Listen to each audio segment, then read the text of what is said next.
Neste microbook, o Dalai Lama, nosso autor, ensina os leitores a viverem no tempo presente, acessando emoções positivas e encontrando o caminho que os conduzirá à genuína felicidade. Diversas meditações e práticas têm por objetivo levar a pessoa a concentrar-se no aqui e no agora. Todavia, para garantir esse objetivo, é imprescindível compreender o real significado desse esforço. O estado de plenitude demanda o desapego às metas futuras, à raiva, à memória, às pessoas e às coisas materiais. Estar apegado implica viver em permanente conflito com o tempo presente, tornando-se incapaz de experimentar verdadeiramente a paz interior. Tal sentimento aprisiona os seres humanos às tensões e demandas do dia a dia, nos impedindo de cultivar uma vida com mais sentido. Estar aqui significa não focar nos acontecimentos do passado, evitando se estressar ao imaginar o futuro e se prender em círculos viciosos de sofrimento. Vazio e compaixão. A compreensão do vazio profundo requer o entendimento da sutil diferença entre as chamadas visões do não-eu, ressaltadas nas filosofias Prasangika, Svatântrika e Yogacara.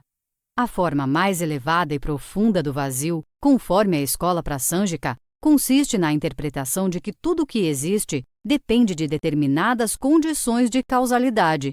Em termos práticos, nada existe por si próprio, ou seja, a manifestação dos fenômenos, sejam naturais ou artificiais, dependem da sucessão de causas e efeitos. Todas as coisas estão interligadas e, por meio desse vínculo, conseguimos perceber o mundo ao nosso redor. Tenha em mente que o autor não defende a tese de que nada tangível existe. Antes, Dalai Lama sustenta que todos os entes surgem na natureza segundo a dialética presente em cada causa e, por óbvio, em seus respectivos efeitos. Partindo dessa concepção metafísica, podemos depreender uma consequência moral. A compaixão não é um sentimento que surge automaticamente dessa compreensão. Ao conhecer o significado do vazio fundamentado na causalidade, é mais fácil identificar que os acontecimentos negativos estão enraizados na ignorância. A ignorância e o vazio são realidades completamente opostas. O fracasso em entender a interdependência e o vazio é, justamente, o que Dalai Lama chama de ignorância. Felizmente, quando fortalecemos a convicção acerca do vazio, a ignorância perde, fatalmente, o seu poder. Sempre que cultivamos nossa consciência a respeito do vazio, a ignorância, fonte de nossos sofrimentos e confusões, pode ser aniquilada. É por isso que os seres denominados autoconscientes padecem devido a essa ignorância e, pelo mesmo motivo, sentimos compaixão por eles. Afinal, se você é capaz de vislumbrar as causas do sofrimento humano, perceberá que ele desaparece assim que extinguimos a sua causa. Desse movimento dialético surge a compaixão. O caminho do meio. O conceito de caminho do meio tem grande importância na religião budista. No entanto, sua compreensão não deve se limitar a viver evitando extremos, mantendo a equidistância dos fenômenos à nossa volta. Com efeito, o próprio Buda, segundo a tradição, nasceu como um príncipe, para experimentar uma vivência de prazeres mundanos. No entanto, ele renunciou ao mundo, dedicando-se a viver como um ermitão, austero e praticando jejum até quase morrer. Contudo, ele não chegou à iluminação e decidiu sair da floresta para curar o corpo e a mente mergulhando na meditação. Nesse sentido, o caminho do meio pode servir para coibir os extremos de dor e de prazer, mas não implica que necessitamos permanecer no mesmo ponto desde o início. Para o budismo, quem segue esse caminho move entre os extremos e os experimenta na prática, pois, quando você age de modo equilibrado, está aqui. Muitos budistas e monges não abordam os problemas reais do sofrimento, pensando, equivocadamente, que devem se manter estáticos, sem nunca entrar em ação, de modo a evitar os extremos. Amor e apego. A nossa sociedade encontra-se iludida, segundo o autor, pelos bens materiais, deixando de lado o que é realmente valioso. Tendemos a julgar tudo materialmente e, como consequência, não reconhecemos valores de outros tipos. As pessoas em suas famílias são bem tratadas apenas se ganham dinheiro. Quem nada ganha passa a ser tratado como inútil. Similarmente, as crianças são mais valorizadas quando seus pais vislumbram a possibilidade de ganhos futuros, negligenciando aquelas que não apresentam os mesmos prognósticos. Alguns indivíduos podem até mesmo considerar que, como crianças portadoras de deficiências, não são úteis, logo poderiam ser mortas. A mesma lógica vale para os idosos. Como eles não trabalham mais e param de ganhar muito dinheiro, não devem receber nada mais do que sobras para comer. Como lidamos com os animais segue também esses princípios terríveis. Por exemplo, as galinhas poedeiras sempre são bem tratadas, ao passo que tanto os machos quanto as fêmeas que deixam de produzir são mortos. O mesmo ocorre com os seres humanos. Somente os úteis e produtivos são valorizados e não são abandonados. Dessa forma, a nossa sociedade é voltada para esses dois aspectos, o uso e a juventude. A civilização atual rejeita, portanto, os inúteis e reconhece os considerados úteis. Dalai Lama, inclusive, observa que, em tal arranjo social, devemos orar para que nossas vidas sejam breves e vivamos pouco. Infelizmente, esse problema é global. As sociedades, em sua maioria, creem que o único caminho é o do dinheiro.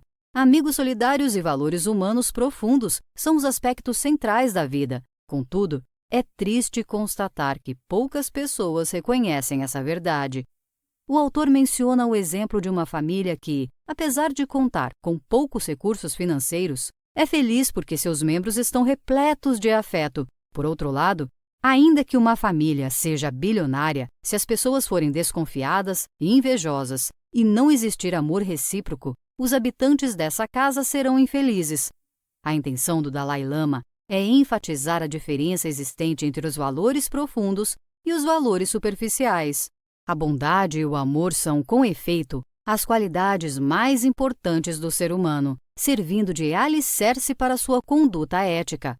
Com essa fundamentação, os valores superficiais, como bens materiais e dinheiro, podem contribuir positivamente para a felicidade, ao passo que, sem contar com os valores profundos, nem toda a riqueza do mundo fará sentido em sua vida. Esse é o ponto de partida para saber diferenciar o amor do mero apego. Agora que chegamos na metade da leitura, conheceremos alguns dos aspectos essenciais da reflexão de Dalai Lama, tais como o poder de cura, o amor inato, a viabilidade do budismo atualmente e o conceito de responsabilidade própria. Amor e o inato poder de cura. Nós, seres humanos, não podemos ser considerados meros animais, pois somos dotados de inteligência. A civilização foi produzida graças a essa capacidade intelectual que, por outro lado, trouxe grandes doses de sofrimento a todos. Boa parte de nossos problemas espirituais tem sua origem no poder da imaginação e na sofisticação da inteligência. A tecnologia e a ciência também geraram esperanças ilimitadas. Consequentemente, nos esquecemos às vezes de que o autor considera a natureza fundamental. Um bom exemplo pode ser encontrado no sistema médico. Quando o indivíduo está enfermo, a medicina tibetana busca desencadear, geralmente, o poder de cura que é inato ao corpo.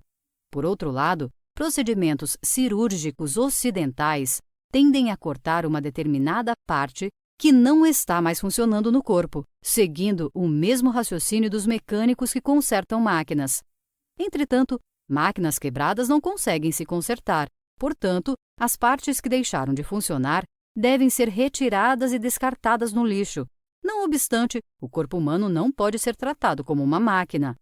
Ou seja, mesmo que se encontre danificado, ferido ou doente, o nosso corpo possui o poder inerente e natural de promover a própria cura. Sempre que ficamos muito dependentes da tecnologia e da ciência modernas, nosso estilo de vida, invariavelmente, nos afasta da natureza humana básica. Reflita, um indivíduo que vive como uma máquina não tem condições de cultivar a compaixão e o afeto pelos outros. Temos, na atualidade, a tecnologia, mas nos falta empatia. Ao cooperarmos uns com os outros, estabelecemos vínculos baseados na confiança mútua, na compaixão e no amor. De acordo com o autor, A manifestação dessa prática resulta no fortalecimento do sistema imunológico. Budismo para um mundo moderno. Para compreender o significado do budismo na modernidade, é necessário considerar que essa religiosidade não se resume à recitação de sutras. O mais importante é estabelecer uma conexão entre a saúde do organismo humano e um estado interior de bondade. A relevância do budismo para a atualidade depende, em grande medida, da sua abertura. Dito de outra forma, os seus princípios e práticas devem ser trazidos ao cotidiano das pessoas. Há um ditado citado pelo autor segundo o qual qualquer coisa que faça, não importa quantos mantras você entoe, se não for acompanhado pela iluminação, você renascerá como uma cobra. A interpretação dessa máxima sinaliza, segundo Dalai Lama, que a iluminação é mais que uma forma de conhecimento, consolidando-se com uma espécie de qualidade mental inata. Vivenciamos e sentimos isso em nosso interior. Recitação de sutras, mantras, orações e cerimônias, embora importantes, não são suficientes. Não há diferenças substanciais entre a recitação e uma sutra sagrada e a sua reprodução em uma gravação. O mais importante é que esta prática seja acompanhada por uma mente iluminada. É necessário, para se converter em Buda, acumular sabedoria e virtude. Ambas devem existir. Na realidade, elas representam a mesma coisa. Em decorrência, o budismo deve buscar a manutenção de uma base científica. Responsabilidade própria. Para as religiões que admitem a existência de um Deus, tudo o que existe foi criado e determinado por ele. Nessa concepção, Deus é grande enquanto nós, seres humanos, não somos nada. Assim, o eu não consegue agir autonomamente, pois somos todos dependentes de Deus Criador, que tudo rege. Essa forma de pensar é de grande utilidade para alguns indivíduos, mas, desde uma perspectiva budista, desencoraja o orgulho, a autoconfiança e compromete o poder criativo e a realização prática. Buda legou à humanidade o ensinamento de que você mesmo deve, em última análise, se converter em Buda. Aliás, ele foi uma pessoa normal e comum. Em outras palavras, somos responsáveis por criar e seguir nossos próprios valores morais e éticos. Os mais importantes dentre eles, a bondade e o afeto, existem em um patamar diferente daquele que é próprio ao intelecto. Em civilizações baseadas na inteligência, os aspectos intelectuais desempenham papéis superiores, de modo que incorremos no equívoco de selecionar e classificar as pessoas segundo a sua aparente utilidade. O problema é que, se julgarmos somente a inteligência dos indivíduos, negligenciaremos os atributos originais de bondade e de afeição, valorizando exclusivamente os aspectos materiais e fugazes de nossos semelhantes. Notas finais. Cumpre ressaltar, por fim, que o Dalai Lama defende uma sociedade fundamentada na bondade e no afeto, em vez da frieza existente no sistema social moderno. Essas qualidades não representam somente um renascimento de valores tradicionais. Isto é, o autor não sustenta um movimento que visa a restauração de algo perdido, mas a manifestação da gentileza e do carinho que se desenvolveram ao longo da história e que se adequam aos nossos tempos. Lições. A importância de viver por inteiro o momento presente. A natureza intrínseca do vazio. A necessidade de estimular a compaixão. A compreensão dos prejuízos que podem ser gerados pelo apego. Dica do 12. Gostou do microbook? Então leia também As 7 Leis Espirituais do Sucesso e descubra como o êxito pessoal só pode ser alcançado quando transcendemos a noção materialista.